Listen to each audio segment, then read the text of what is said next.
ngayong darating na PBA Commissioner's Cup.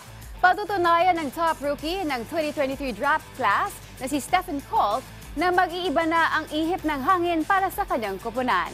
Yan ang ulat ni Rafael Bandayrel ng PTV Sports.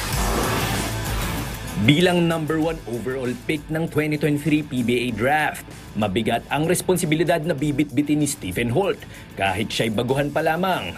Si Holt ang pinakabagong miyembro ng Terra Firma Jeep na umaasang sa tulong ng 6'4" guard, magbabago na ang kanilang kapalaran ngayong darating na PBA Commissioner's Cup. Para sa isang pangkaraniwang rookie, halos imposible ang misyong agarang makaapekto sa pag-usad ng isang koponan. Pero hindi pangkaraniwang rookie si Holt.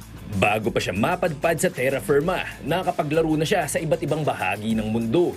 Ilan lamang ang Melbourne United ng National Basketball League ng Australia at Canton Chargers ng NBA G League sa mga koponang pinanggalingan ni Holt. Kaya naman mataas ang kumpiyansa ng Phil-Am Cager na agaran niyang maipaparamdam ang kanyang presensya. I've been an impact player, my whole career in Europe, playing against NBA caliber players in that environment. Obviously, Europe is a different beast with the games, the travel, and that competition. So, again, at the end of the day, I just got to stick to me, just be true to who I am. Naniniwala rin ang 31 anyos na manlalaro na abot kamay ng Terra Firma ang isang pwesto sa PBA playoffs kung magagawa nilang baguhin ang kultura at mentalidad ng buong koponan. It's all about winning. I know this team has struggled in that facet, and obviously I'd love to make the playoffs.